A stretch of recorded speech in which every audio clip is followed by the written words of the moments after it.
Good afternoon, viewers. This is Emonews. And as you know, I am always on the scene. I'm always on the go. So today I was driving along this route and I decided to stop in this area because I noticed that this fence is still overlapping on the main road. So I decided to stop and speak with the owners of this place. You may have seen an accident on Monday involving a police vehicle that landed near this property right there. So I met up with them and today they are going to speak with me about why this fence is still here on the road. Yes. Good afternoon. Good afternoon. How are you? I'm good. How are you? I'm good. What's your name? My name is Emily Larond. And what your place name is DohHav To Cafe? Yeah, the cafe is DohHav To Cafe. What a unique name, eh? Thank you. Why did you come up with that name? Well, it's because we live in the land of abundance and plenty here in Dominica, and really people don't have to work in order for them to be able to live well and to survive. And so that's where the concept comes from. Also, people don't have to actually keep their jobs. And so the idea is that you don't have to if you don't want to here. So this is your business? Yes. What sort of business do you have here? So we are a restaurant and bar. We serve all local bush rums. All our food is locally sourced. It's farm to table organic. It's reimagining Dominican food. So it's a whole different experience than what most people can get. So even though I have to make, you don't have to eat the same thing all the time. You can come here and try something different. And we also do live music, open mic. It's just a place where we want to collect love energy. So that's what we do here at DohHav To Cafe. So on Monday, according to you, you were in bed. On your bed, sleeping, well warm, cozy up, and you heard a loud noise. Yes. Tell us what happened.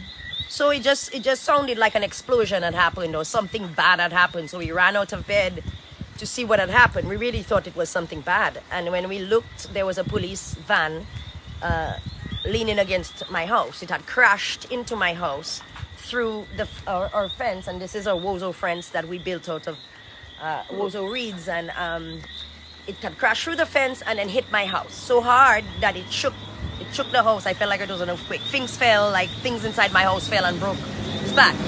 My neighbor down there felt the vibration and ran up to see what had happened. We all thought it was an earthquake, but it wasn't. It was a police van that had left the road in an accident and ended up wedged against my house. Yeah, my concern here is the fence, which is still on the road, and it looked very dangerous to me. When I came from that area to Sway because of the fence on the road. Why is that fence still here? So it is because we were told not to touch anything until the assessors came.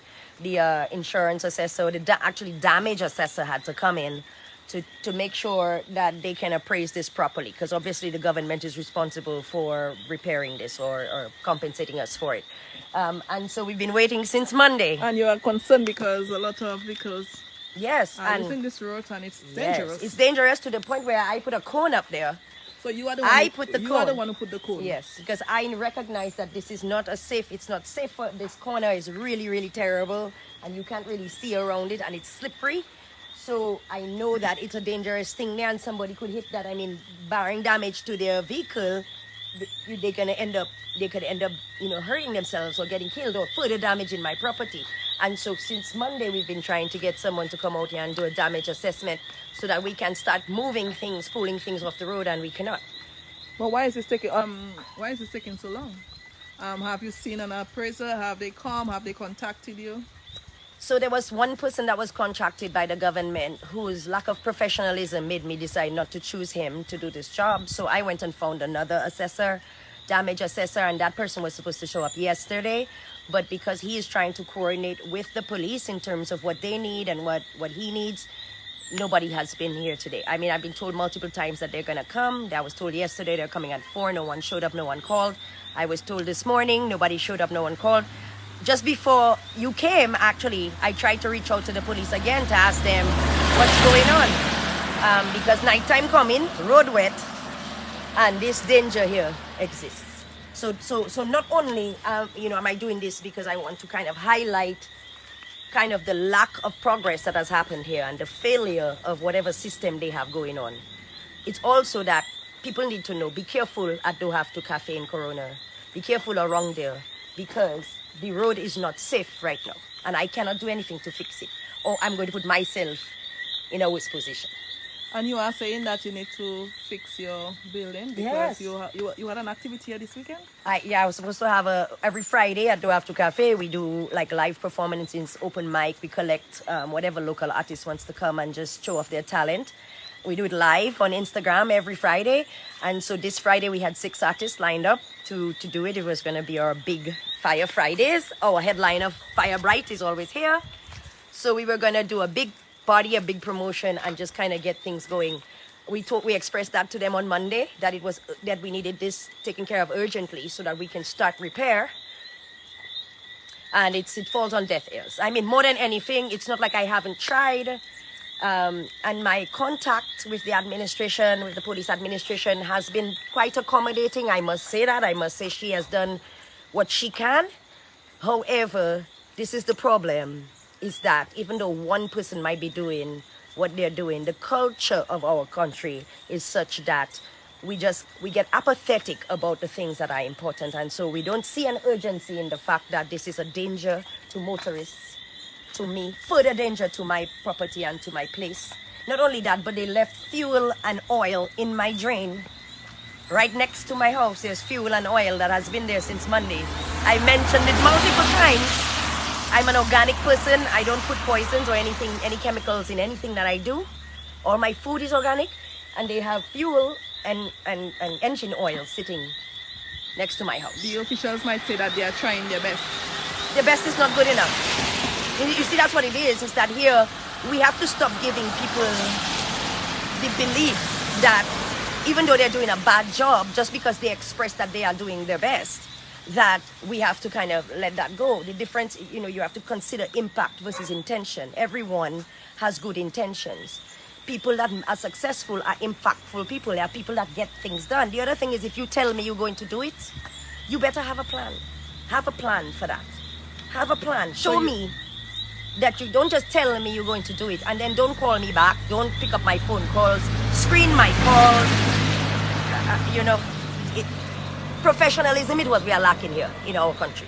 Professionalism. And I feel like every citizen needs to say, we need to be professional. Our systems need to work. Our civil servants need to do their jobs and do it properly. Our government need to support them so that things can happen. And ignoring the fact that we have a huge danger here. A huge danger in this corner. Huge danger on the road here. Ignoring that for a week. And you were told not to touch it? Don't touch it. Yesterday I went to pull it, I went to pull it off the road because I myself am a driver, and I went to pull it off the road. I said, boy, somebody going and miss and kill themselves there in that corner. And you are the one who put the cone? Me that put the cone there. And people even called me. Someone called me today and said, that thing, that fence, taking on defense on the road, defense, going on. Somebody gonna die there, only gonna cause an accident. Someone called. And I said to them, it's not our fault. We were told not to touch anything. We have not touched anything. We haven't even cleaned up the grease and the oil and the gas that in our thing. We can't do nothing because they tell us don't touch it. And because I know that they will hold me accountable, but not themselves, I don't touch anything. Even though I have video and I have pictures of everything, obviously, that's not enough. What happened? Oh my God. You see? You see? Oh my God. You see? Can you see what happened in Yes, front I of saw you? that. You see what just happened there? Yes, I saw that. Oh boy. Yeah. So, ladies and gentlemen, we are here at Corona and at DohHav To Cafe, and all they're asking for is for speedy assessment of so this we can area repair. so they can repair their fence. Yes. And that they can And move fix on with our their house. lives and And at fix- least prevent something extra from happening. And more loss of life. More loss of. So this is where the vehicle Landed next to the house. As you can see, it broke the facing board there. The window sill there was actually leaned up against my house. And so that wall was pushed in. My floor now doing that. Wow. Sinking in the middle. I had things that fell and whatnot and whatnot. And that's my garden where I normally get my my herbs and them in the morning. I can see the oil and the You can see the oil and the grease, yeah. And that's after endless rain, fall. Plenty rainfall. So, final comments from you? Final comments is that I think we need to hold ourselves, each of us have to hold ourselves and each other accountable, no matter who they are. We need to hold people accountable, otherwise we cannot complain about the nonsense that's happening. Okay? And this is a small thing that can be easily cleared up. This is not something that requires the government to spend 2 weeks discussing it in Parliament. You can remove it yourself. I can remove it myself. However, they told you do not. They say don't touch it. Yes. And it's causing problems now. So that's why we decided, you know what, enough is enough. We've been patient. We've tried to follow the process, and we're not making any traction here. So it's time for us to at least let people know. Don't to be careful when you're traveling here in Corona, because. So there you have it, live from Emonews and Corona. So whoever is responsible to do the assessment of this area for the people's property, kindly note that this fence is preventing the proper flow of traffic. You may not see it on the video, but I experienced it this afternoon. It needs to be removed. You see the accident that nearly occurred? This is the area. They need to continue fixing their spot as well. So you heard from them. These are their words live on Emonews. Whoever is responsible, feel free to contact them. I think they have your contact number. They sure do. Yes, they do. All right. Until then, enjoy the rest of your day, and please be careful around the corner at Corona near the DohHav To Cafe.